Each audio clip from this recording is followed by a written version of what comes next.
अस्सलाम वालेकुम नाजरीन, वेलकम टू बदलती राय। मैं हूं मोना आलम। नाजरीन, हमेशा की तरह हर हफ्ते के आगाज में ही जैसे हम आपके सामने हाजिर होते हैं और जो मौजूआत हफ्ते भर के जो लास्ट वीक में हुए होते हैं उनको भी एक तरह से हम कोशिश करते हैं कि थोड़ा सा आपके सामने समराइज करके रखें और आज के भी जो मौजूआत हैं उनके हवाले से भी बात कर लें। खैर, सबसे पहले इसमें शुरुआत आज के हिसाब से अगर की जाए तो सबसे पहले एनसीओसी की मीटिंग और इस वक्त कोविड की बढ़ती हुई टैली, तशवीशनाक तौर पर पाकिस्तान अब चौथा मुल्क है जहां पर इन केसेस में इजाफा हो रहा है, तेजी से हो रहा है, यानी कि fourth country in the world जहां पर कोविड की टैली तेजी से बढ़ रही है इन टर्म्स ऑफ नंबर्स और जो रिपोर्टेड केसेस सामने आ रहे हैं। खैर, अब इस हवाले से जो हिकमत अमली है, जो कि पहले भी वजीर आजम इमरान खान वाजे कर चुके थे कि एक सिलेक्टिव लॉकडाउन के तहत इसको कर्टेज करने की, इसको कर्व करने की कोशिश की जाएगी। अब इसी हिकमत अमली के तहत हमने देखा कि कल भी एनसीओसी की मीटिंग हुई और जनाब असद उमर वफाकी वजीर इसके ऊपर बात करते हुए नजर आए और एक दफा फिर से ये जो स्मार्ट लॉकडाउन है इसको इम्पोज करने के लिए या इसको प्रैक्टिस करने के लिए अब ये कहा जा रहा है कि जो हॉट स्पॉट्स हैं वो आइडेंटिफाई तो कर लिए गए हैं, तो अब उन हॉट स्पॉट्स में जहां पर टैली ज्यादा बढ़ रही है, जहां केसेस की तादाद ज्यादा है, वहां पर एक स्मार्ट लॉकडाउन की स्ट्रैटेजी अपनाई जाएगी ताकि ये जो एक बड़ा थिन बैलेंस है कोविड के बढ़ते हुए केसेस को रोकना है एक तरफ और दूसरी तरफ हमने मईशत को नुकसान पहुंचने से भी रोकना है और जो गरीब दिहाड़ीदार तबका है उनके ऊपर मजीद बोझ भी नहीं लादना है। तो इस थिन बैलेंस को मेंटेन करने के लिए अब इस सिलेक्टिव लॉकडाउन की स्ट्रैटेजी पर हम जा तो रहे हैं, लेकिन बात जरूरी तौर पर यह करनी है कि लैब्स की जो हमारे पास फैसिलिटीज हैं, जो हॉस्पिटल्स का मुल्क भर में जो एक सिनेरियो है, ऐसे में जो निजी अस्पतालों में एक अफसोस के साथ कहना पड़ता है कि एक लूट मार का भी एक कारोबार जारी है, उसको किस तरह से रोका जाए। फिर ऐसे में जो सरकारी अस्पताल हैं या जो लैब्स हैं वहां पर कितनी सहूलियात मौजूद हैं। अब तो ये भी कहा जा रहा है कि जो लैब्स हैं, निजी लैब्स हैं, वो अपने टेस्ट की जो कीमतें हैं वो वाज़े तौर पर लिख के बताएं और कोई इसमें कोई कंसीलमेंट ना हो, साफ तौर पर पता हो कि कौन सी लैब क्या चार्ज कर रही है। खैर, इस मौजू पे सबसे पहले बात करेंगे कि क्या सिलेक्टिव लॉकडाउन की strategy at this point in time हमारे लिए किसी खातिर ख्वाह कोई कमी ला पाएगी इन कोविड की टैली में, जो कि हमें रोज बरोज इस वक्त नजर आ रही है बढ़ती हुई। दूसरी तरफ बात करेंगे हम नाजरीन शुगर माफिया और शुगर कार्टल्स के हवाले से। जैसे कि आपके इल्म में है, हमने इसके ऊपर वैसे भी प्रोग्राम में मुतअद्दिद मरतबा बात की है कि ये तमाम जो शुगर माफिया या ये कंपनीज जिनके हवाले से तहकीकात हुई थी और अब इंक्वायरी भी इनिशिएट होने वाली थी, तो ये तमाम जो कंपनीज थी इन्होंने इस्लामाबाद हाई कोर्ट का रुख किया था। इस्लामाबाद हाई कोर्ट की तरफ से ये कहा गया था कि अगर 70 रुपए पर केजी पर ये लोग चीनी फरोख्त करेंगे तो उस केस में फिलहाल के लिए उनको कुछ स्टे मिल जाएगा और ये जो कार्रवाई है जो हुकूमत करना चाह रही है वो वक्ती तौर पर रोक दी जाएगी। लेकिन एज ऑलवेज कि ये जो शुगर कंपनीज थी या ये जितने लोग इससे मुंसलिक थे, एक तो ये भी बड़ा हसीन इत्तेफाक है कि हत्ता ये कि पॉलिटिकली ये तमाम लोग बिल्कुल अलग अलग पार्टीज को बिलोंग करते हैं, बिल्कुल अलग अलग नैरेटिव्स और स्कूल्स ऑफ थॉट्स को बिलोंग करते हैं, लेकिन जब अपनी इस शुगर रिपोर्ट पे अमल दरामद रोकने की बात आई तो यही तमाम जो कंपनीज हैं, ख्वाह उनका ताल्लुक हुकूमती किसी हल्के से हो या अपोजिशन के किसी हल्के से हो, ये तमाम इकट्ठी हुई और इन्होंने कोर्ट का रुख किया। अब लेकिन अच्छी बात यह कि इस्लामाबाद हाई कोर्ट की तरफ से गवर्नमेंट को गो अहेड दे दिया गया है कि शुगर माफिया के खिलाफ एक्शन इन्वोक किया जाए। ऐसे में the main question, the principal question कि क्या बिला तफरीक एहतसाब हो पाएगा और क्या अब फाइनली इस बड़े कातिल को हम लोग इनके खिलाफ कोई एक्शन ले पाएंगे। एफआईए, नैब वगैरह जो हमारे इदारे हैं जो इस हवाले से अब एक्टिवेट होंगे, क्या वाकई अमली तौर पे भी ये चीज नजर आएगी या नहीं, ये हमारा दूसरा मौजू होगा। और तीसरे मौजू पे बात करते हुए बात जरूरी होगी करना इंडियन अग्रेशन की, जो कि उनके एक्सपेंशनिस्ट जो एक डिजाइन हैं या जो मोदी की एक एक्सपेंशनिस्ट रजीम है, नेपाल में भी इसके असरात नजर आ रहे हैं। नेपाल के साथ जिस तरह के रोज बरोज कॉन्फ्लिक्ट बढ़ रहे हैं भारत के, दूसरी तरफ उनके उसी तरह के कॉन्फ्लिक्ट नजर आ रहे हैं चीन के साथ। हत्ता ये कि मोदी साहब जितना मर्जी इसको झुटला दें, लेकिन चीन ने उनकी पहले जो प्रीवियसली जो उन्होंने टेरिटरी क्लेम की हुई थी उस पे अब चीन ने कब्जा बना लिया है और भारी शर्मिंदगी का सामना करना पड़ा है भारत को, चाहे भारत इसको तस्लीम करे या ना करे। तो क्या नाजरीन, इन्हीं एक्सपेंशनिस्ट डिजाइन्स की एक और एक्सटेंशन है कि अब एलओसी पर भी भारत ने उसी तरह से अग्रेशन और सीज फायर की खिलाफ वर्जियां शुरू की हुई हैं। कीमती जानों का ज़िया, सिविलियन लाइफ का ज़िया हमारी तरफ हो रहा है, हत्ता ये कि उनको कड़ा जवाब इसके बदले में दिया तो जाता है। लेकिन अब OIC अगर हम ये मामला लेकर जाएं, जैसे कि वजीर खारजा जनाब शाह महमूद कुरैशी साहब चाहते हैं, तो क्या उससे भी कोई असर पड़ेगा या नहीं, ये हमारा तीसरा मौजू होगा। खैर, विदाउट फर्दर अडू पहले तो अपने मेहमानों का तारुफ करा दूं, फिर उसके बाद आपसे बाकायदा आगाज करेंगे और पहले मौजू से शुरू करेंगे। हमारे साथ अभी तशरीफ फरमाए याकूब शेख साहब, पार्लिमानी सेक्रेटरी हैं आप और मेंबर कौमी असेंबली पाकिस्तान तहरीक इंसाफ से। बहुत शुक्रिया याकूब साहब, आप तशरीफ लाएं, आपने हमें वाया स्काइप वक्त दिया है, thank you for your time. Faisal Karim Kundi साहब नाज़रीन उन्हीं के हमरा में ज्वाइन कर रहे हैं और साबिक डिप्टी स्पीकर आप कौमी असेंबली के और पाकिस्तान पीपल्स पार्टी के एक बहुत प्रोमिनेंट रहनुमा। थैंक यू फैसल साहब, आपने भी हमारे लिए वक्त निकाला है। और हमारे दोनों नाजरीन जो सियासतदान हैं आज, क्योंकि दोनों का ताल्लुक भी DI खान से है, DI खान से इलेक्शन लड़ते हैं, तो हमारी कोशिश है कि एक इंटरेस्टिंग डिबेट हम इन तमाम मौजूआत पे कर पाएं। इन्हीं के साथ नाज़रीन एहतशामुल हक साहब, सीनियर सहाफ़ी, सीनियर तज्ज़ियाकार भी हमारे साथ तशरीफ फरमाएं और अपना तज्ज़िया तबसरा इन तमाम मौजूआत पे, तीनों मौजूआत पे हमारे साथ रखेंगे। बहुत शुक्रिया एहतशाम साहब, आपने वक्त दिया है हमें, वाया फ़ोन हमें आप ज्वाइन कर रहे हैं। नाज़रीन बाकायदा आगाज़ करते हैं अगर इस पूरे मौजू का, अगर याकूब साहब से ही बात कर लें सबसे पहले।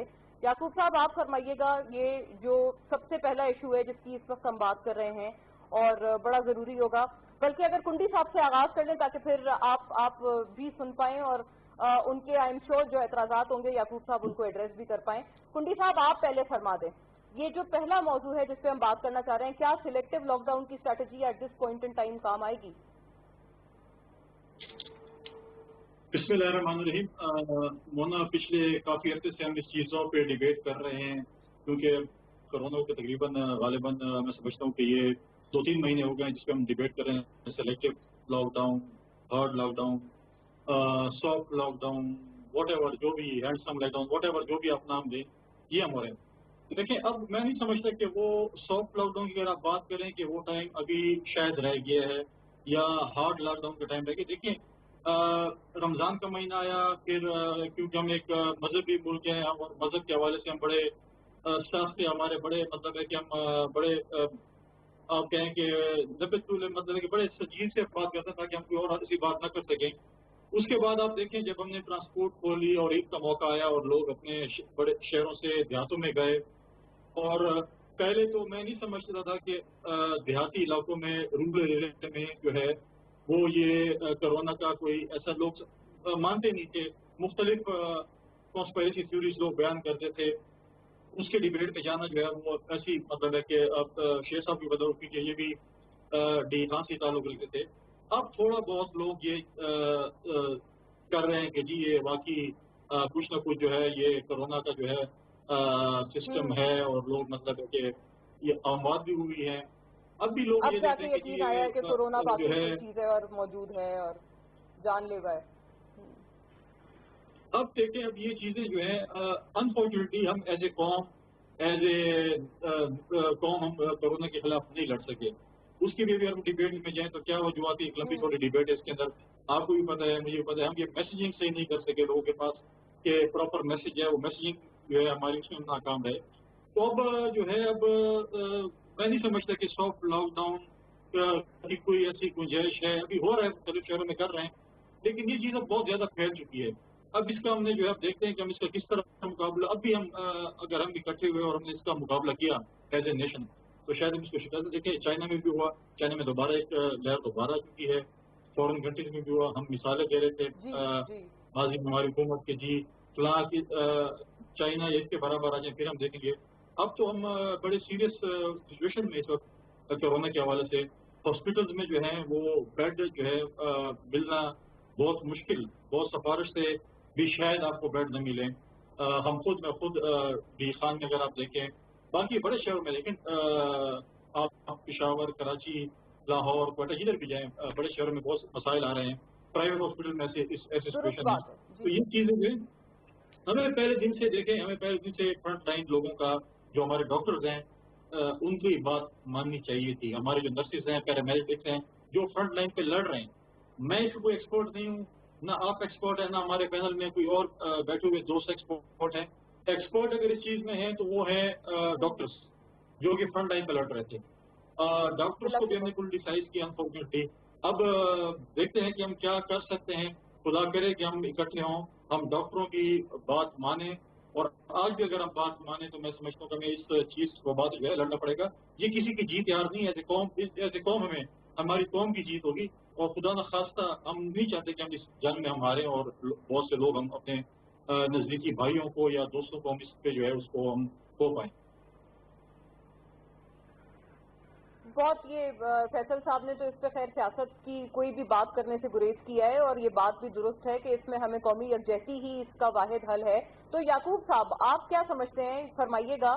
یہ تو شکایت آپ سے ڈاکٹرز نے بھی کرتے ہوئے ہمیں نظر آئے, اور اپوزیشن بھی بار بار آپ سے یہ شکایت کرتے ہوئے نظر آئے کہ ڈاکٹرز کی بات کو اس طرح سے وزن نہیں دیا جا رہا اور کووڈ کے حوالے سے اسٹریٹجائز کرنے میں جیسا کہ ان کو دینا چاہیے, کیونکہ یقیناً ہم آپ کوئی اس میں ایکسپرٹس یا ماہر نہیں ہیں, جو جس کا کام ہے وہی بہتر جانتا ہے, اور ڈاکٹرز ہی اس میں بہترین رائے رکھتے ہیں. بسم اللہ الرحمن الرحیم. بہت شکریہ Mona, thank you for joining the program اور اپرچونیٹی دی آپ نے بات کرنے کے لیے. دیکھیے کووڈ کی جو صورتحال ہے مونا, وہ اس وقت عالمی سطح کے اوپر ایک بڑا مسئلہ ہے, انتہائی سنگین بھی ہے, غیر معمولی صورتحال ہے اور نازک مسئلہ بھی ہے, اور خاص طور پر پاکستان کی صورتحال میں بہت ہی نازک ہے, کیونکہ وہ ممالک جو معاشی طور پہ مضبوط ہیں وہ تو سسٹین کر رہے ہیں اس کو, حالانکہ وہ بھی اس وقت بڑی مشکل سے دوچار ہیں, کیونکہ جو لے آفس ہو رہے ہیں ان کے وہاں وہ ان کے لیے ایک مسئلہ ہے, بزنس ٹھپ ہو کے رہ گیا وہ. اور جہاں تک کووڈ کی صورتحال کے اوپر اگر ہم آتے تو آپ نے دیکھا کہ جو وقت کی ایک نزاکت تھی, گورنمنٹ نے, ہماری گورنمنٹ نے میرے خیال میں بہت پرامپٹلی اور سوئفٹلی ایکٹ کیا, اور جو ضروری اقدامات تھے میرے خیال میں ہمیں کرنے چاہیے تو ہم نے کیے. جب لاک ڈاؤن کی ضرورت تھی تو جب ایک اسمارٹ لاک ڈاؤن ہم نے کیا, پھر اس کے بعد یہ دیکھا کہ ہم اس کو کس حد تک کنٹرول کر سکیں. اس کے پھر جب یہ دیکھا کہ اب ہماری صورتحال یہ نہیں ہے کہ ہم اس کو پرولانگ کر سکیں, مطلب اس کو ہم منتھس لانگ پرولانگ اس وجہ سے نہیں کر سکتے تھے کہ آپ نے دیکھا کہ دنیا کے ایسے ممالک جنہوں نے ایسا کیا وہ اتنی تباہی سے دوچار ہوئے کہ ان کے لیے دوبارہ سسٹین کرنا مشکل ہو رہا ہے. خاص طور پہ انڈیا کی مثال میں آپ کو دوں گا کہ انہوں نے ایک دم سے جب اس کا اتنا ایک ہارڈ قسم کا ایک لاک ڈاؤن کیا تو اس کے بعد جو پوری ایک پاپولیشن تھی ان کی ایک ایریا سے, جو بزنس ایریا تھا وہاں سے موو ہو کے اپنے دیہاتوں میں لوگ چلے گئے. اور آپ یقین نہیں کریں گے کہ اس وقت چونکہ میرا شپنگ سے تعلق بھی ہے تو میں جانتا ہوں کہ دیکھیے اس وقت انڈیا کی شپنگ ابھی تک بحال نہیں ہو رہی ہے. اس کی وجہ یہ کہ جو لوگ وہاں سے جو مزدور موو کر کے گئے تھے دیہاتوں میں, ان میں ڈرائیورز تھے, اس میں مزدور تھے, وہ اب واپس نہیں آ سکتے ان ایریاز میں, اور ان کو اپنے رشتے دار آنے نہیں دے رہے. جیسے ممبئی میں مثلا ان کی پورٹ ہے, وہاں ان کے نہیں آنے دے رہے. تو یہ ایک ایسی صورتحال تھی جو ایک دم سے جب آئی تو اس کو وہ سسٹین نہیں کر سکے. میرے خیال میں الحمدللہ میں اللہ کے ساتھ کا شکر ادا کرتا ہوں, اور میں یہ دیکھتا ہوں کہ ہماری گورنمنٹ نے بڑا افیکٹولی, پہلے تو یہ کہ میئرز جو لینے چاہیے تھی جو لاک ڈاؤن کے وہ ہم نے بہت افیکٹولی کیے, اور پھر اس کے بعد اس چیز کو ایڈجسٹ کرنے کے لیے کہ دیکھو اس معاملے میں ہمارا غریب دہاڑی دار اور جو روزانہ کے حساب سے رزق کمانے والا بندہ ہے وہ کئی تباہ برباد نہ ہو جائے. تو اس کے اوپر وزیر اعظم صاحب نے خاص طور پہ جب یہ ایک اپنی پالیسی دی کہ نہیں ہمیں اس لاک ڈاؤن میں اپنے اس معاشیات کو بھی ساتھ ساتھ میں چلانا ہوگا, تو آپ نے دیکھا کہ ساتھ میں پھر اس کو آہستہ آہستہ ایز آؤٹ کیا گیا. اور الحمدللہ میرے خیال میں آج آپ دیکھیں کہ یہ بے شک آپ اپنی جگہ پہ جو ایک انٹرو میں آپ نے بتایا کہ ایسا کنٹری ہے پاکستان جس میں اس وقت کووڈ پھیل رہا ہے, لیکن الحمدللہ اتنا ڈیڈلی نہیں ہے پاکستان میں. اور اس کو کنٹرول کرنے کے لیے آف کورس گورنمنٹ جو اس وقت بھی بہتر میئرز ہو سکتے ہیں وہ گورنمنٹ کر رہی. تو میرے خیال میں ہمارے لیے امپارٹنٹ یہی تھا کہ ہم معاشیات کو ساتھ چلاتے, اور معاشیات کو ساتھ جس کنٹری نے نہیں چلائے آج وہ بالکل اسٹیگنیٹ ہو گیا ہوا ہے, اور ان کو وہاں زیرو سے اسٹارٹ لینا پڑ رہا ہے, اور ان کے لیے بڑا مشکل ہو گیا کہ وہ اس وقت سچویشن کوپ اپ کر سکیں. بہت سارے ممالک آپ نے دیکھا یورپ میں. آپ یہ بات اتنی درست نہیں سمجھتے کہ آپ لوگوں نے ڈاکٹرز کی آراء کو اتنی ویٹیج نہیں دی؟ آپ سمجھتے ہیں کہ ایسا نہیں ہے, یہ بات غلط ہے؟ نہیں دیکھیے, ہم نے ڈاکٹر کے آراء کو تو ہم نے ویٹیج دی ہے, اور جو لاک ڈاؤن ہم نے کیے اس وقت بھی آپ دیکھیں کہ خالی اگر اسلام آباد کی آپ بات کریں اس میں کتنے ایسے ایریاز ہیں, 4-6 ایسے ایریاز جو مجھے معلوم ہے, میرے ساتھ ہی یہاں I-8 اور اس طرف کے جو ایریاز ہیں وہاں پہ اس وقت بھی لاک ڈاؤن ہے. تو اس وقت جو یعنی پریسائز جو گورنمنٹ بہتر کر سکتی ہے وہ کر رہی ہے تاکہ اس کو پھیلنے سے روکا جائے, اور ساتھ ساتھ میں یہ بھی نہیں کہ پورے کنٹری کو آپ بند کر کے بیٹھ جائیں اور پھر آپ کے لیے وہ ایک معاشی صورتحال کو جو پہیا اتنا جام ہو جائے کہ آپ اس کو چلا نہ سکیں. تو ہمارے لیے بڑی چیلنجنگ ایک واکنگ آن دا ٹائٹ روپ والی سچویشن ہے, اور ہم دونوں چیزوں کو ساتھ میں چلانے کی کوشش کر رہے ہیں. ताकि हमारा कोविड भी कंट्रोल रहे, इसकी बीमारी का फैलाव भी कंट्रोल में रहे और साथ साथ में हमारा माशी पहिया भी चलता रहे। तो ये दोनों हम एक साथ में चलाने की कोशिश कर रहे हैं। सही। टाइट रोप वॉक एक बड़ी बेहतरीन टर्मिनोलॉजी इस्तेमाल की है याकूब साहब ने। तो एहतशामुल हक साहब, सर आप फरमाइएगा, अब आपने दोनों जो सियासी व्यू पॉइंट्स है वो तो आपने सुने, अब ऐसे में जो निजी अस्पतालों में जो हालात हैं वो भी हमारे सामने हैं, किस तरह से वहां पर प्रॉफिटेयरिंग और इस किस्म की बहुत मैं कहूँगी शेमफुल और एम्बैरेसिंग किस्म के इस वक्त चीजें हो रही हैं, अवामिल हो रहे हैं, उनको भी हमने देखना है, उनको भी अरेस्ट करना है। हमारे जो गवर्नमेंट के सरकारी जो अस्पताल हैं या जितने सहूलियात हैं तिब्बी, वहां पर भी हमने प्रोविजंस बेहतर बनाने हैं, अपनी कैपेसिटी को बढ़ाना है। ऐसे में डू यू थिंक सर कि अब सिलेक्टिव लॉकडाउन, गिवन कि हम 4th कंट्री बन गए हैं दुनिया भर में जहां पर कोविड केसेस बढ़ रहे हैं, हमारे लिए ये स्ट्रैटेजी काम करेगी? देखिए मोना, सबसे अहम बात तो ये है कि ये सब लोगों को इस बात का पता है कि जितना सीरियस नौयत का ये पेंडेमिक सारी दुनिया में इस वक्त आ चुका है और ये 4-4.5 महीने से लोग इसको भुगत रहे हैं। अब इस हवाले से दो चीज़ें बड़ी अहम है कि हमने देखा कि सारी दुनिया के ममालिक में कहीं ना कहीं हमने देखा कोई थोड़ा बहुत कंसेंसस हुआ कि जी इसको कैसे डील करना चाहिए, कैसे टैकल करना चाहिए। हमारे यहाँ बदकिस्मती से डे 1 से हर इशू पे पॉलिटिकल पॉइंट स्कोरिंग होती है। ठीक है, हुकूमत के हवाले से बहुत सारी चीज़ें हम आप भी कहती हैं, मैं भी कहता हूँ कि हिकमत अमली अगर पहले दिन से वाज़ेह तौर पे सामने आती तो शायद ये मुश्किलात ना होती। दूसरी सबसे बड़ी बात है कि इस हवाले से जिस तरीके से सारी दुनिया ने उसको टैकल किया, देखें 3 ममालिक की मिसाल दी जाती है कि वो बड़े कामयाब है, वो मोना जिसमें स्वीडन, फिनलैंड और नॉर्वे का नाम आता है कि बड़ा स्ट्रिक्ट किस्म का लॉकडाउन किया। उसके मुकाबले में आप देख लें आप ताइवान का, अब चाहे आबादी उसकी 90 लाख के करीब है, लेकिन उन्होंने एक ढेले का लॉकडाउन नहीं किया, SOP पे अमल कराया, वहाँ पे एक भी केस नहीं आया सामने। अब आ गए अमेरिका की तरफ, 50 रियासतें हैं, 50 रियासतों में कितना इख्तलाफ रहा, प्रेसिडेंट ट्रंप पे कितना इख्तलाफ रहा, एंड्रयू क्यूमो जो रोजाना प्रेस कॉन्फ्रेंस करते थे गवर्नर न्यूयॉर्क के, वो इख्तलाफ किया करते थे। आज देखें कि असल बात सोचने वाली है कि अभी भी वहाँ पे फ्लैटन नहीं हुआ, कर राइस पे जा रहा है, उन्होंने कारोबार खोल दिया है और सारी आप देख लें यूरोप में खुल गया है और ऑलमोस्ट सारी दुनिया में खुल गया है, इसलिए कि इकोनॉमीज जो है ना वो इतना ज्यादा सफर कर रही हैं कि आप देख लें कि अमेरिका में मोना के 20% अनएम्प्लॉयमेंट रेट हो गया, अनहर्ड ऑफ। 5 करोड़ के करीब लोगों ने अनएम्प्लॉयमेंट फाइल कर दी है। ग्लोबल इकोनॉमी 6% सुकड़ के रहेगी, हम चलेंगे नेगेटिव में। अब इन हालात में अगर ये कहे कि जी हमें बिल्कुल स्ट्रिक्ट लॉकडाउन की तरफ जाना चाहिए, इकोनॉमी की तरफ नहीं तवज्जो देनी चाहिए, मेरा ख्याल ये गलत होगा। मुझे मोना याद आ रहा है कि जब ये पेंडेमिक शुरू हुआ था तो WHO के चीफ का एक स्टेटमेंट आया था कि इससे लगता है कि कोई 2 करोड़ लोग खुदा न खास्ता मर सकते हैं। फिर चंद दिनों बाद उनका स्टेटमेंट आया कि 3 करोड़ लोग भूख से मर सकते हैं। अभी सूरत हाल इतनी वाज़ेह तौर पे सामने आ गया है कि अभी सेकंड वेव में आना है और ओपन अप सब कुछ हो गया। रशिया वर्स्ट हिट कंट्री, आज उन्होंने भी ओपन कर दिया। असल चीज थी जिसमें मैं समझता हूँ मोना गवर्नमेंट की तरफ से अगर कोई कह सकता है फेलियर हुआ, वो था SOP की एनफोर्समेंट, वो नहीं हो पाई। ठीक है, मैं इस बात पे 100% एग्री करता हूँ कि ये हमारे जैसे मुल्क नहीं अफोर्ड कर सकते कि जो दिहाड़ीदार 2.5-3 करोड़ लोग प्लस उनके घर वाले तकरीबन 6 करोड़ लोग उनको इस तरह छोड़ दिया जाता। और दूसरी इम्पोर्टेंट बात मोना यह है कि हमारे जैसे मुल्क में कोई बंदा ऐसा नहीं है, मिडिल क्लास खास तौर पे, तो 4 महीने घर बैठ के खाना खा सकते हैं। लेबर को तो छोड़ दें, और फिर ना ही कोई हुकूमत 4 महीने तक किसी को अपनी जेब से खिला सकती है। एक दफा वन ऑफ हुआ है, 12,000 रुपया दिया गया लोगों को, लेकिन ये रोज रोज नहीं हो सकता। अब इसमें जहाँ गलती हुई है, अब गवर्नमेंट आ रही है, असद उमर साहब कह रहे हैं कि 20 शहर आइडेंटिफाई किए गए, 90 के करीब वो हॉटस्पॉट हैं जो उन्होंने जहाँ पे लॉकडाउन सख्त किस्म का किया जाएगा। अब बावजूद इस बात के कि वो मुझे तरस आता है, यास्मीन राशिद साहबा उन्होंने एक जुमला कह दिया था, उसके पीछे पड़ गए, वो इंतहा की फ्रस्ट्रेशन थी उनकी कि लोग मानने के लिए तैयार नहीं। अभी कुंडी साहब भी यही बात कर रहे थे कि जी शुक्र है अब लोगों ने मानना शुरू कर दिया।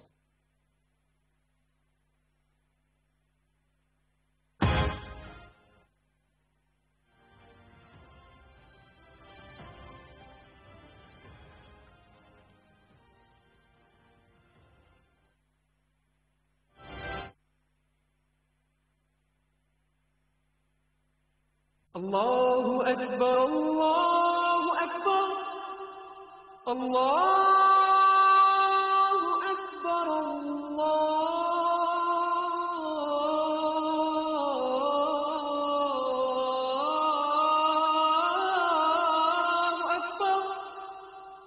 أشهد أن لا إله إلا الله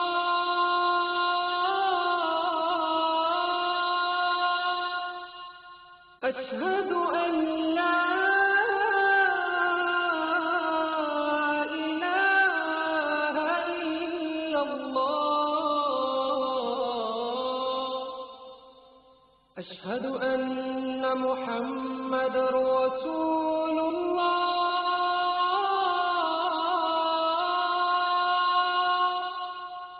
أشهد أن محمد رسول الله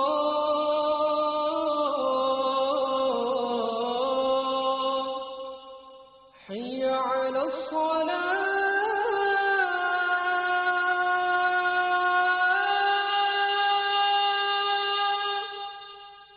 حي على الصلاة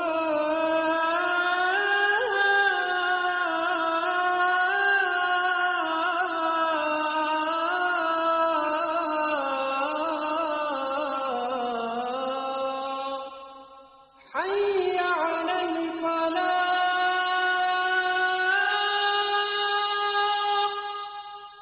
حي على الفلاح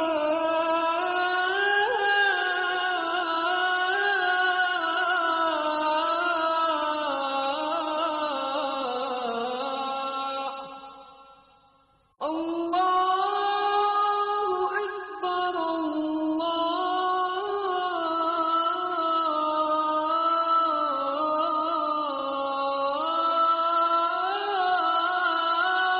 أكبر لا إله إلا الله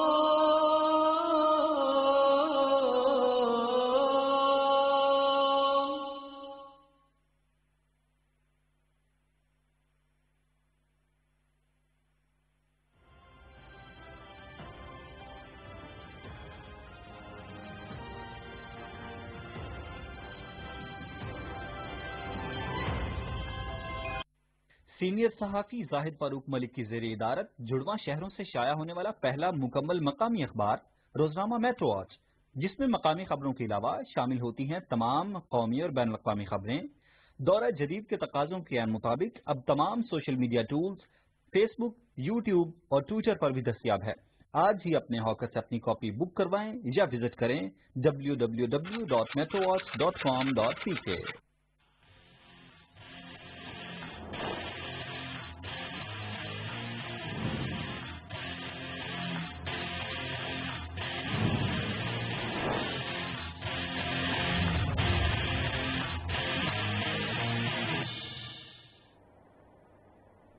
वेलकम बैक नाजरीन। वहीं से बात को रिज्यूम करते हुए, क्योंकि हमने ब्रेक से कबल एनसीओसी का इजलास और कोविड को कर्व करने के लिए हमारी स्ट्रैटेजी, एसओपीज पर अमल दरामद, अवामी रवैया, हुकूमत की तरफ से क्या किया गया है और अगर कोई चीज रह गई है तो वो क्या है, तमाम एतबार से हमने गवर्नमेंट अपोजिशन और जो तज्जिया भी था वो भी हमने सुना। अब moving on to the next burning issue नाजरीन, अब ये जो शुगर माफिया, जिसमें हुकूमत की तरफ से भी लोग उसी तरह से शामिल हैं, अपोजिशन के भी लोग उसी तरह से शामिल हैं, बड़े बड़े नाम सामने आ रहे हैं। इन बड़े बड़े नामों पर अब एक्शन होना जरूरी है, क्योंकि अब ओनस और जो एक सेंस ऑफ रिस्पॉन्सिबिलिटी है वो भी बढ़ गई है। उसकी वजह यह है कि अगर एक दफा रिवील कर दिया गया है कि इस कमीशन की क्या फाइंडिंग्स हैं और कौन कौन से नाम सामने आए हैं, तो अब अगला जो इसमें रिक्वायरमेंट है वो यही है कि अब इनके खिलाफ एक्शन हो और अक्रॉस द बोर्ड एक्शन हो, क्योंकि वाकई एहतसाब नामुकम्मल है अगर वो बिला तफरीक ना हो। तो खैर इस मौजू पे बात करते हैं कि क्या अब बिल आखिर जब इस्लामाबाद हाई कोर्ट ने गो अहेड दे दिया है गवर्नमेंट को कि वो एक्शन इनिशिएट कर सकती है इन तमाम अवामिल के खिलाफ और इन तमाम एलिमेंट्स के खिलाफ, तो क्या एक्शन हो पाएगा उसी तरह से जैसे कि हम देखना चाहते हैं? और unfortunately so far in the history of Pakistan तो खैर हमने नहीं देखा, लेकिन क्या अब इनडिस्क्रिमिनेट एक्शन हम देखेंगे या नहीं? फैसल साहब आप इसका जवाब दीजिएगा सबसे पहले। देखिए मोना, आपने बात की शुगर की रिपोर्ट की और अभी पेंडिंग है, आईबीपी की रिपोर्ट भी अभी पेंडिंग है। बिल्कुल अभी मेरे बाद जब शेख साहब याकूब साहब बात करेंगे तो उसकी करंट नहीं हुई। पहले दफा हुकूमत ने जो है ये रिपोर्ट जो है पब्लिक की है और पहले कभी भी ऐसी चीज नहीं हुई माजी की हुकूमतों में। लेकिन मैं ये बताना चाहता हूँ कि माजी की हुकूमतों में जब आप देखें कि हमारे दौर में मजहबी मुल्क के वजीर के ऊपर एक इल्जाम लगा था, उसको गिरफ्तार किया गया था, एज ए मिनिस्टर गिरफ्तार किया गया था और उसके बाद उसको जो है हमें सेफ गार्ड का मैं जिक्र कर रहा हूँ और उसको फिर बाइज्जत बाद में बरी कर दिया गया था। देखें शुगर माफिया एक इतना बड़ा माफिया, चाहे वो आज की हुकूमत है, चाहे माजी की हुकूमत रही है, चाहे वो मेरी हुकूमत थी, चाहे नून की हुकूमत थी, चाहे आज की हुकूमत है, तो एक बहुत बड़ा जो है वो एक माफिया जिसने पाकिस्तान में हमेशा वो इक़्तिदार में रहा है और हमेशा उन्होंने जो है बाकी अभी आप देखें कि जो कॉटन एक्सपोर्ट प्राइस जो फिक्स करनी थी माजी में PCC में वो नहीं हो सकी। और अभी भी आप देखें कि जब हमारा सीजन आता है, खासकर हमारे गन्ने का जब जमींदार की बारी आती है, तो जब हमें कम रेट मिलते हैं, तो जब हम शिकायत करते हैं यहाँ की इंतजामिया से, तो कहते हैं कि जी हम क्या करें, बिल माफिया के सामने बस होते हैं। रेट अगर 180 पे होता है और 150 पे अगर वो ले रहे तो बिल इंतजामिया कुछ नहीं करती, फिर हमें रोडों पे जाना पड़ता है। माजी में भी हमने रोडों पे जाके एहतजाज किया, वहाँ पर जमींदारों से हम बैठे रहे और हमने अपना रेट जो है हुकूमत से वही 180 रुपए जो है वो लिया। तो देखें ये अनफॉर्चुनेटली मुझे नहीं लगता ये चीज हो, लेकिन अफसोसनाक बात यह है कि जब हम हमेशा ये कहते हैं, देखिए मैं कहता हूँ कि एहतसाब होना चाहिए, मैं एहतसाब के खिलाफ नहीं हूँ, एक्रॉस दी बोर्ड होना चाहिए। सारे लोग जो है वो पीपल्स पार्टी में बुरे नहीं होंगे, PTI में बुरे नहीं होंगे, नून में या किसी और जमात में बुरे नहीं होंगे, ठीक है। अगर किसी ने करप्शन किया बिल्कुल आप उसको गिरफ्तार करें, उनके साबित जो सजा है उसको, लेकिन ये बात नहीं कि आप अपोजिशन वालों को पहले गिरफ्तार करें फिर आप उनको बोलेंगे जी अपने आप को बेगुनाह साबित करें। और हुकूमत पे जब साबित हो जाता है तो फिर जो है आप उनके ऊपर जो है उसके ऊपर कुछ नहीं करते। अभी आप कहते हैं मैं उसमें नहीं कहता वो PMLN अपने आप मेंबर को खुद डिफेंड करी, मियां साहब के मुतालिक जो होता है कि जी वो चले गए भाग गए वोटेवर जो भी है।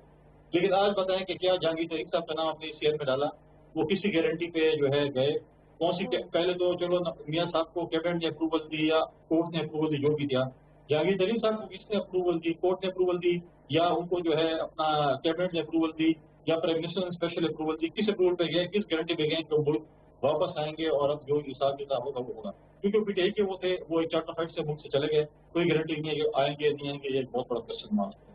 लेकिन उसके अलावा जो भी इस मुल्क में चाहे वो जो भी है XYZ जो भी है, अगर है तो आपने रिपोर्ट करें, लेकिन आप इसको वो तो करें, क्या नाम है, प्रूफ तो करें, लाएं कि जी ये मुल्ज़िम है, हमने ये रिकवरी कर ली है, उसमें जमींदारों क्या फायदा है।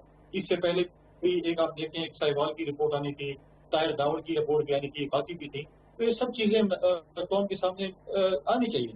मैं मानता हूँ कि माजी में रिपोर्ट आई है, नजरिया जरूरत के तहत जो है शायद वो आम पब्लिक नहीं है, क्योंकि हमने करोड़ों रुपए अपने माजी के जो है कमीशन बनना तो एक आम बात है, लेकिन वो बस बन के रह ही जाता है, हम रिपोर्ट का सालों साल इंतजार करते रहते हैं। बिल्कुल हम कहते हैं कि माजी में भी ऐसे हुए करोड़ों रुपए अपने अपने एक्सचेकर के पैसे जाए किए, क्यों जाए किए, ये भी होना चाहिए कि नहीं होना चाहिए। अगर माजी में गलत हुए तो आज अगर वो गलत होगा तो हम ये नहीं कहेंगे, हम क्या माजी में गलत हुए तो आज ठीक होना चाहिए, हमने इम्प्रूवमेंट की तरफ ध्यान दीजिए। अगर माजी मेरी हुकूमत में रिपोर्टें नहीं है गलत हुआ है, अगर नून के दौर में रिपोर्टें नहीं गलत हुआ है, अगर इस दौर में रिपोर्टें नहीं हुई तो गलत होगा। फिर आप या तो आप कमेटी न बने, अगर आपने कमेटी बना ली, इतना बड़ा कमीशन बना लेते हैं और रिपोर्ट ना आए, फिर करोड़ों रुपए ज़ाया करने का कोई फायदा नहीं है इस मुल्क में, आवाम को पता नहीं चलता, बस इल्जाम होंगी। अच्छा कुछ फरमाइएगा ना कि तवक्कुआत क्या है, आप क्या तवक्को रखते हैं कि अगर अब नाम ये पब्लिक कर दिए गए हैं, और बिल्कुल आपकी ये शिकायत दुरुस्त है कि जहांगीर तरीन साहब अभी मुल्क से बाहर है, मैं याकूब साहब से इसका जवाब लूंगी, लेकिन ये फरमाइएगा कि आपको लगता है कि अब एहतसाब होगा, बिकॉज अब तो नाम पब्लिक है, अब ये बड़ा एक रिस्पॉन्सिबिलिटी और सेंस ऑफ रिस्पॉन्सिबिलिटी, बहुत ओनस है ये गवर्नमेंट पर कि इन्होंने इन पब्लिक हुए हुए नामों के खिलाफ एक्शन लेना है। देखिए मुझे समझ नहीं आती हमारे एहतसाब ब्यूरो की, हमारे जो हम फिर जब चेयरमैन साहब के खिलाफ एहतसाब ब्यूरो चेयरमैन साहब के खिलाफ बात करते हैं तो फिर वो कहते हैं एहतसाब ब्यूरो पे उंगलियां उठाई जाती हैं। अब वो क्वारंटाइन है क्या है, अब तो नाम भी आ गया, उस वाली बात है, चोर भी पकड़ा गया है, साबित भी हो चुके हैं, अब खुदा के बंदे करें तो डाल दो, ये भी हम आपको डाल के आपके हवाले कर दें, तो ये चीजें देखिए फिर करंट लेके जी एहतसाब ब्यूरो ने बहुत बड़ा काम कर लिया है। एहतसाब ब्यूरो किधर है, सिर्फ अपोजिशन के लिए है। अगर ये बोल रहे कि जी सिर्फ अपोजिशन के लिए है, हम जो है पॉलिटिकल कमाइजेशन के इस्तेमाल करते हैं, हम पे ये इल्जाम लगाया जाता है कि ये कि माजी की कुफ्तू ने इसको लाया है, लीडर ऑफ द हाउस ने और अपोजिशन ने, बिल्कुल हमने लाया है, लेकिन हम भी कोई फरिश्ते या हमें कोई गैर फिल्म तो नहीं करके एक शख्स को एक पौधे भी बिठाएंगे तो वो बड़ा अच्छा होगा। हमने कोशिश की कि हम अच्छे लोगों को बिठाएं ताकि इंतसाब हो सके। अगर इंतसाब हमने गलत बंदे बिठाया तो हम कौम से माफी मांग लेते कि यार हमने गुनाह कबीरा कर लिया, हमने गलत बंदे को बिठा लिया, लेकिन आप इस चीज को ठीक कर लें, कम से कम ये चीज जो है उसको ठीक होना चाहिए। हम ये वो मैसेज नहीं जाना ये कि सिर्फ एहतसाब ब्यूरो जो है वो अपोजिशन के लिए और हुकूमत वालों के लिए नहीं। राइट, बिल्कुल, ये तो इसमें कोई शक नहीं है। याकूब साहब, ये जो खदशात का इजहार किया है फैसल साहब ने, इनका भी जवाब दीजिएगा कि अगर जहांगीर तरीन साहब अब मुल्क से बाहर हैं, लंदन में हैं, ऐसे में ये जो एहतसाब होगा और इन लोगों के खिलाफ एक्शन होगा, अब तो इस्लामाबाद हाई कोर्ट से भी आपको गो अहेड मिल गया है, तो यानी कि अब तो आपके पास वो रिस्ट्रिक्शन भी नहीं है कि आप कहें कि कोर्ट ने रोका हुआ है या कोर्ट ने वक्ती तौर पर उनको स्टे दिया हुआ है।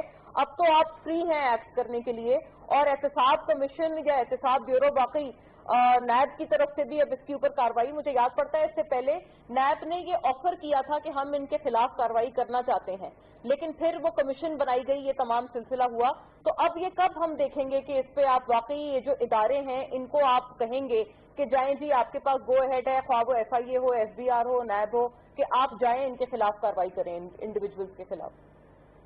मोना, सवाल का जवाब देने से पहले मैं ये चाहूँगा कि आप इस मामले की नौयत को समझें।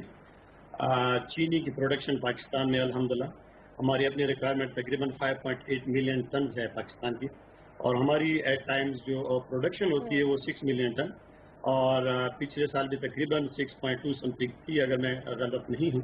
उससे पहले वाले साल में 6.7 मिलियन टन थी। तो अपनी एक रिक्वायरमेंट है, फिर उसके बाद एक बफर स्टॉक होता है। इन चीज़ों से हट के देखिए, ये टेक्निकल चीज़ें, और थोड़ा सा चूँकि मेरा इसके साथ कंसर्न है, मैं चीनी की ट्रेडिंग भी करता हूँ, और मैं पुलिस साहब को मालूम है कि अपने इलाके में एक मिल भी लगा रहा हूँ, तो मुझे उसके बाद ये नहीं है कि मैं उनको प्रोटेक्ट करने की बात करूँगा, जो एक रियलिटी हो तो वो मैं आपके सामने रखना चाहता हूँ, फिर उसको अंडरस्टैंड करने की कोशिश ज़रूर करें, और हक़ाइक़ तक पहुँचना बहुत ज़रूरी है। सिर्फ ये कह देना कि माफिया, तो माफिया से पहले तो ये कि हम मतलब बगैर इल्ज़ाम लगाए, बगैर उसको सफाई का मौका दिए किसी को कह दें कि आप तो माफिया हैं, तो ये एक जुर्म वाली बात होती है। मैं तो नहीं समझता कि ऐसा हमें करना चाहिए। जब भी ऐसा कोई जुर्म होता है, गलती हुई है, गलती कहाँ पे हुई है आप नोट करें। गलती ये हुई है कि देखिए, प्रोडक्शन कास्ट थी मसलन 55 रुपीज़ पर केजी प्रोडक्शन कास्ट थी, हम ले रहे हैं 80 रुपए में, तो ये जो बीच का गैप है ये कैसे आ गया बीच में, ये कैसे आया? इसका मतलब ये था कि इसका कहीं पे ऐसा एक किरदार अदा किया गया कि इसकी होर्डिंग की गई, इसको स्टॉक किया गया, इसकी फ्लो में हिंड्रेंसेस पैदा की गई, या इसकी अवेलेबिलिटी को कम किया गया, जिसकी बेसिस पे आवाम को ये बजाय 60 रुपए 65 रुपए मिलेंगे, या गवर्नमेंट की जैसे अभी कोशिश है कि इसको 70 रुपए बेचा जाए, तो गवर्नमेंट की ये तरफ से ये इंस्ट्रक्शन है। बट देखिए, डिमांड और सप्लाई की अपनी एक पोजीशन होती है कि वो चलती है मार्केट के अंदर। अब ये जब रेट बढ़ा, तो ये रेट किस बेसिस बढ़ा? गवर्नमेंट ने जो इस वक्त कदम उठाया है वो इस चीज को चेक करने के लिए किया है। हाँ, अगर आप उस तरफ जाएं, बैकग्राउंड में जाएं कि जो सब्सिडीज दी गई, वो टेक्निकल मसला है। वो टेक्निकल मसला यूं है जी कि सर, असल बैकग्राउंड यही है कि सब्सिडीज दी गई, फिर एक्सपोर्ट करने की इजाजत दी गई। ये अगर कोई गवर्नमेंट में ऐसे लोग बैठे थे जिनकी मिलें थी या फिर जो डिसीजन मेकिंग को इम्पैक्ट कर सकते थे, तो उन पे ये इल्जाम आयद होता है ना कि फिर उन्होंने अब्यूज किया या मिसयूज किया अपनी अथॉरिटी को।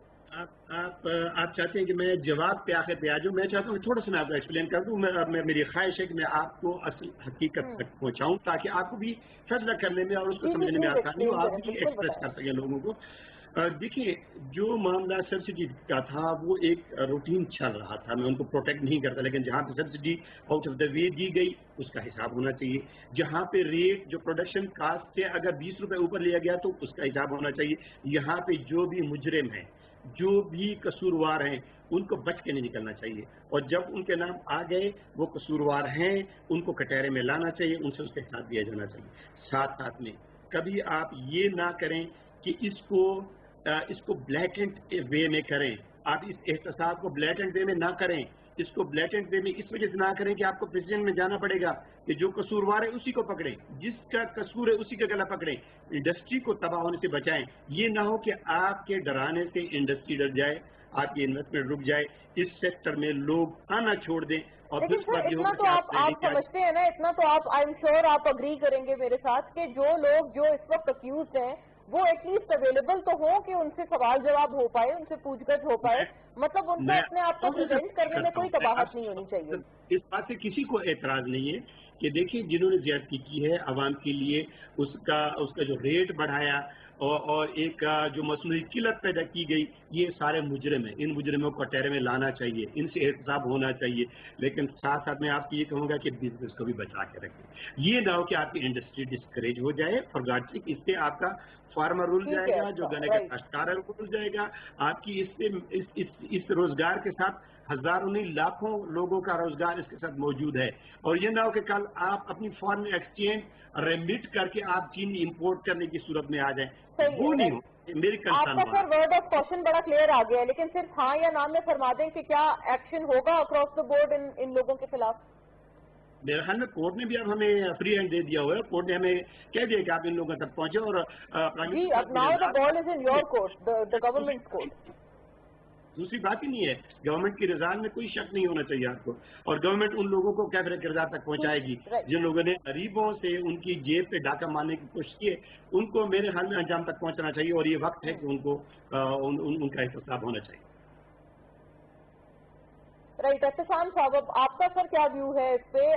جو یعقوب صاحب نے ابھی فرمایا وہ کیونکہ تھوڑا سا اس انڈسٹری سے خود بھی منسلک ہیں, تو وہ ایک اپنا ایک اپریہینشن ساتھ اس کے رکھ رہے ہیں کہ ہم انڈسٹری کو نقصان نہ پہنچائیں. رائٹ, ایک انڈسٹری تو ہے, لیکن یہ بات بھی درست ہے جو کنڈی صاحب ابھی کہہ رہے تھے کہ ہر دور میں ہی ہم نے ان لوگوں کو بہت ہی پریویلیجڈ پوزیشن میں دیکھا ہے, اور I think finally now is the time کہ کچھ ہو. آپ کی سر کیا ایکسپیکٹیشنز ہیں, ہوگا کچھ؟ کیونکہ اب تو ظاہر ہے ایک رسپانسبلٹی بہت بڑھ گئی ہے گورنمنٹ پر. اب تو کورٹ نے بھی کہا ہے, انہوں نے بھی گو اہیڈ دے دیا ہے, تو اب تو اس پہ گورنمنٹ جو ہے وہ it is free to act. دیکھیں جس طرح میرا خیال ہے کنڈی صاحب نے بات کہی ہے کہ جی ان کو مافیا نہ کیا جائے, مافیاز یا کارٹل نہ کہا جائے. دیکھیں معذرت کے ساتھ مجھے آج بڑے معصوم لگے ہیں کنڈی صاحب. یعقوب صاحب کہہ رہے تھے, یعقوب صاحب سوری کہہ رہے تھے. دیکھیں بات یہ ہے کہ پاکستان میں تو آفیشلی یہ مانا جاتا ہے کہ پاکستان میں کارٹلز ہیں, مافیاز ہیں. آپ مجھے بتائیں مونا, کمپٹیشن کمیشن آف پاکستان کس لیے قائم کیا گیا تھا؟ وہ اس لیے کہ پاکستان میں مناپلائزیشن ہے, کارٹلائزیشن ہے, پھر پریکٹسز بزنس کی نہیں ہوتی, کمپٹیشن کو پروموٹ نہیں ہونے دیا جاتا. دیکھیں سب سے بڑی بات جو اس شوگر مافیا کی, تو یہاں سے آپ دیکھ لیں کہ 80 کمپنیاں ہیں ملک میں, 9 کمپنیاں ہیں شوگر ملز ہیں جن کا یہ کارٹل بنا تھا, جنہوں نے 52% شیئر جن کا شوگر میں ہے. اور ایک میں آپ کو بات مونا بتا دوں کہ ایک گروپ ہے جس کو کہتے ہیں رحیم یار خان گروپ.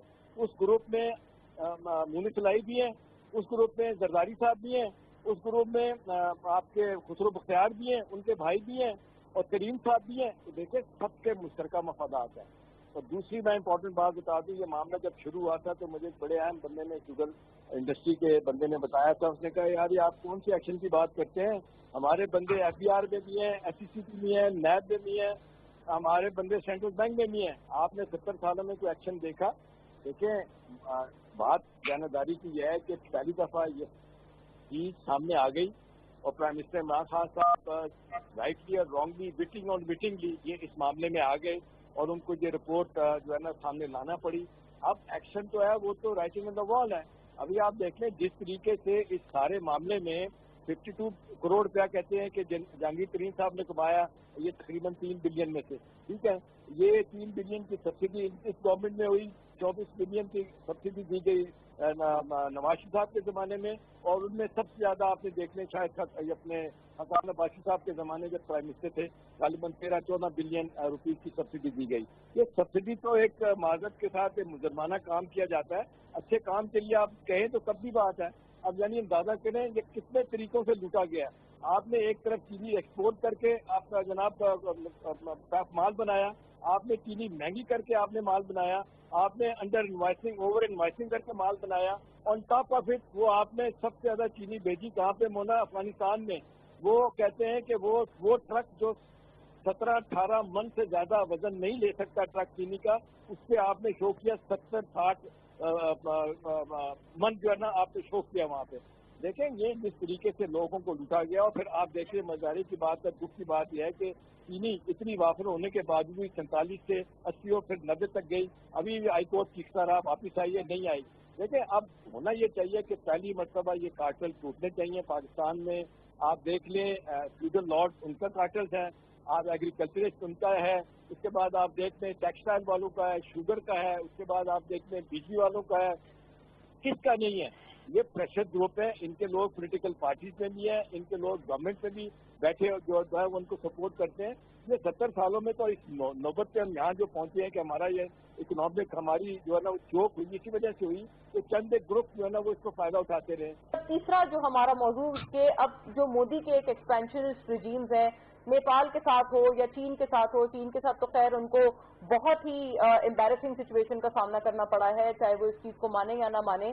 بھارت کی طرف سے مسلسل اس کو جھٹلایا جا رہا ہے, لیکن جو حقیقت ہے وہ چھپائے نہیں چھپتی, اس میں کوئی شک نہیں. تو کیا انہی ایکسپینشنسٹ ریجیمز کی ایک اور ایکسٹینشن ہے کہ اب ایل او سی پر بھی اسی قسم کی ان کی طرف سے خلاف ورزیاں سیز فائر وائلیشن کی نظر آ رہی ہے؟ ہمارے سویلینز کو, ہماری سویلین آبادی کو نشانہ بنایا جا رہا ہے, بہت بدقسمتی سے شہادتیں ہو رہی ہیں, حتیٰ کہ ان کو بہت اس کا منہ توڑ جواب ایک ہمیشہ دیا جاتا ہے. تو کیا نریندر مودی کے جو ایکسپینشنسٹ ڈیزائنز ہیں یہ اسی کا ایک حصہ ہے یا اسی کی ایک ایکسٹینشن ہے؟ او آئی سی میں بھی ہم یہ کہہ رہے ہیں, یہ معاملہ اٹھائیں گے, وہ بھی دیکھنا ہے کہ وہ کتنا افیکٹو اس میں ہوگا یا نہیں ہوگا. کنڈی صاحب پہلے آپ اس کا جواب فرما دیں. دیکھیے مونا, پہلے تو میں آپ کو اپریشیٹ کروں گا, میں نے کافی آپ کے پروگرام دیکھے انڈیا کے چینلز پہ, جس طریقے سے آپ نے ڈیفینڈ کیا پاکستان کو, میں آپ کو اپریشیٹ کروں گا. باقی اپنے تجزیہ نگاروں کے ساتھ جو ہمیشہ جاتے ہیں چینلز پہ وہ ان کو ہمارے کرتے ہیں. دیکھیں مودی نے ہمیشہ, آپ دیکھیں جب سے حکومت آئی ہے انہوں نے LOC پہ ہمیشہ وقتاً فوقتاً جو ہے جو کارروائیاں کرتے رہے. اور آپ دیکھیں کہ ابھی بھی جو دنیا ایک کورونا کے خلاف جنگ لڑ رہی ہے, انہوں نے جا کے چائنا کے ساتھ جو پنگا لیا میں کہوں گا, یا جس طریقے سے انہوں نے کیا, اس کے بعد ان کو جس طریقے سے وہاں پر شکست ہوئی, یا جس طریقے سے چائنا نے ان کو وہاں پر فیس کیا, جس طریقے سے پھر آپ دیکھیں کہ کئی دنوں تک مودی صاحب جو ہیں وہ ٹی وی پہ اور میڈیا پہ آنے سے کترا رہے تھے, بلکہ وہاں کے اپوزیشن نے کافی سوشل میڈیا پہ شور مچایا ہوا تھا کہ وہ آئیں اور اپنے آپ کو جو بتائیں کہ انہوں نے کیا کیا. اس کے بعد ہوا ہے. تو دیکھیں اس طریقے سے جس طریقے سے اس پہ پوری دنیا کو اس پہ ایکشن لینا چاہیے کہ یہ جس طریقے سے اس مودی کے جو کردار ہے, جس طریقے سے اپنے پڑوسیوں کے ساتھ کر رہے ہیں, اور اس سچویشن میں جب کورونا کی صورتحال پیدا ہوئی ہے, تو میں سمجھتا ہوں کہ یہ ایک پازیٹیو سائن نہیں ہے. اسٹیٹس مین کی بات وہ نہیں ہے, سائن نہیں ہے کہ کوئی اسٹیٹس مین ایسے کام کرے گا. تو یہ اس کی جتنے بھی جو ہے وہ کی جائے وہ کم ہے. ابھی آپ نے بتایا شروع میں بتایا کہ شاید وزیر خارجہ صاحب نے بات کی اویسی کی. دیکھیں کون کون سے پلیٹ فارم پہ ہم نے ماضی کی حکومتوں نے اس کشمیر کے حوالے سے اور LOC کے حوالے سے باتیں نہیں کی. ہم نے ہمیشہ یہ کی, لیکن OIC تو ایک ڈیبیٹنگ کلب بن چکا ہے. OIC نے کیا کیا ابھی تک؟ آپ مجھے بجائے اس لیے یہ ہے کہ آپ جائیں وہاں پر اسپیچز کریں, قرارداد پاس کریں, اور اس کے بعد واپس اپنے گھروں کو آ جائیں. اب تو خیر ویڈیو کانفرنسز ہوگی, وہاں پر اپنی اسپیچز کریں گے, وہاں پر جو ہے بیانات دیں گے, اور اس کے بعد جو ہے وہ شاید میں بھی قرارداد پاس ہو جائے نہ ہو, اور اس کے بعد جو ہے بس وہ کام ٹھپ, اور پھر اگلی میٹنگ کا انتظار ہوگی کب ہوگی. تو یہ چیزیں جو ہے بڑا مطلب ہے کہ کوئی OIC کردار بھی اتنا اچھا نہیں رہا ماضی میں بھی, کشمیر کے حوالے سے اگر دیکھا جائے یا ہمارے LOC کے حوالے سے دیکھا جائے. تو مین یہ ہے پاکستان کو اپنے پڑوسی دوستوں کے ساتھ جو ہے اس پہ بات کرنی پڑے گی, اور ان کو آن بورڈ کرنا پڑے گا, چاہے وہ افغانستان ہے, چاہے وہ چائنا ہے, چاہے ایران ہے. پہلے ان کے ساتھ جو ہے ان کو کرنا پڑے گا, اس کے بعد پھر باقی اپنے جو ہمارے دوست ممالک ہیں ان سے بات کرنی پڑے گی اس پر. OIC سے اتنی امید آپ نہ رکھیں کہ OIC آپ کے ساتھ کوئی اتنی سپورٹ کرے گی, یا ماضی میں انہوں نے آپ کے ساتھ کیا ہو ایسے. رائٹ. یعقوب صاحب, کنڈی صاحب تو اتنے آپٹیمسٹک نہیں ہیں کہ OIC میں یہ معاملہ اٹھا کر کوئی خاص فرق پڑے گا, لیکن پھر اس کے علاوہ کوئی آلٹرنیٹ اسٹریٹجی ہمارے پاس ہے یا گورنمنٹ کے پاس ہے؟ تو یہ بھی فرمائیے گا کیا ہوگی وہ اسٹریٹجی, اور یہ ایکسپینشنسٹ ڈیزائنز کیا انہی کا حصہ ہے کہ LOC پر جو اب اگریشن ہم دیکھ رہے ہیں؟ دیکھیے مودی جی کی اپنے ہاتھ کا کلاڑا یہ اس کے اپنے پاؤں پہ پڑ گیا ہوا ہے. انڈیا کی جو ایک گزشتہ ادوار میں اپنے پڑوسیوں کے ساتھ تعلقات اپارٹ فرام پاکستان وہ ٹھیک رہے تھے. جو صورتحال اس وقت آج آپ دیکھتی ہیں, کوئی کنٹری ایسا نہیں جو اس سے خوش ہو. آپ یہ سمجھے کہ اگر اس کی فیور میں اگر بنگلہ دیش ہے بھی تو 50% ہے, اگر گورنمنٹ چینج ہوتی تو ادروائز ہوگا. نہ اس کے سری لنکا کے ساتھ ٹھیک ہے تعلق، نہ نیپال کے ساتھ ہے، نہ بھوٹان کے ساتھ ہے، پاکستان کے ساتھ ویسے ہی ٹھیک نہیں ہے. اب چائنا کے ساتھ جو اسکرمشز ہوئے ہیں جس میں ان کے 20 کے قریب جو فوجی مارے گئے ہیں، تو یہ ان کی اپنی ایک پالیسی اور ایک ہندوتوا جو ان کی سوچ ہے اس کا ایک مظہر ہے. اور یہ وہ چیز ہے جو انتہا پسندی والی ہے. اور آپ نے دیکھا کہ انتہا پسندی کا کیا خمیازہ ہوتا ہے، اس کے کیا نقصانات ہوتے ہیں، میرے خیال میں ہم سے زیادہ تو کوئی نہیں جانتا. اب یہ انڈیا میں جو ایک سوچ پیدا ہوئی ہے، یہ میرے خیال میں اتنی وائڈ اسپریڈ اور اتنی روٹیڈ ہے کہ اس کو آسانی سے ختم نہیں کیا جا سکتا. پہلی بات تو میں یہ کہوں گا. پھر اس کے بعد جو اس کی اکنامک اس وقت صورتحال ہے وہ ڈاماڈول ہے، اور اس وقت وہ جو اسٹیبلٹی آپ ایک ٹائم پہ دیکھتے تھے وہ نہیں ہے اس کی صورتحال. اب اگر آپ دیکھیں کہ پاکستان کی جو اس کے ساتھ ظاہر ہے ہماری جو ٹینشن اس کے ساتھ چل رہی ہے وہ اس وجہ سے کہ وہ ایک کشمیر کو انہوں نے انیکس کیا، 370 کو انہوں نے ریووک کیا، اور پھر اس کے بعد اب جو صورتحال جو چائنا ہمارا ایک ڈیرینہ اور بدر کنٹری ہے اس کے ساتھ اس کی جو ایک جو ٹینشن آ گئی ہے. پوائنٹ بڑا واضح آ گیا ہے. احتشام صاحب کا بھی اگر ہم اس میں ویو لے لیں، احتشام صاحب کوئکلی پلیز اس پہ آپ بتائیے گا واٹ یور ویو. جی اوکے، احتشام صاحب سے ہماری ڈسکنیکٹ ہو گئی ہے ان سے رابطہ، لیکن یہ جو بات تھی ناظرین، اس میں آئی ایم شیور کہ ہم تمام اس میں اکراس دا بورڈ ایک ہی ویو رکھتے ہیں کہ واقعی جو مودی کے ایکسپینشنسٹ ڈیزائنز ہیں وہ ایک انہی کے حوالے سے ایک ایسی مثال ہے جیسے کہ اپنے پاؤں پر کلہاڑی مارنے والی. خیر this time only will tell کہ یہ معاملہ ہم پاکستان کہاں پر اور کن کن جگہوں پر کن کن فورا پر اٹھاتے ہیں اور کتنا افیکٹولی اب ہم ان حالات میں اس کو آگے پروپیگیٹ کر پاتے ہیں جہاں پر نیپال ہو، چین ہو یا پاکستان ہو، ایک یونیفارم پالیسی نظر آتی ہے. Thank you to the gentleman Faisal Karim Kundi, Yaqoob شیخ صاحب، احتشام الحق صاحب. انشاءاللہ سی یو اگین ناظرین. اللہ حافظ. سلام.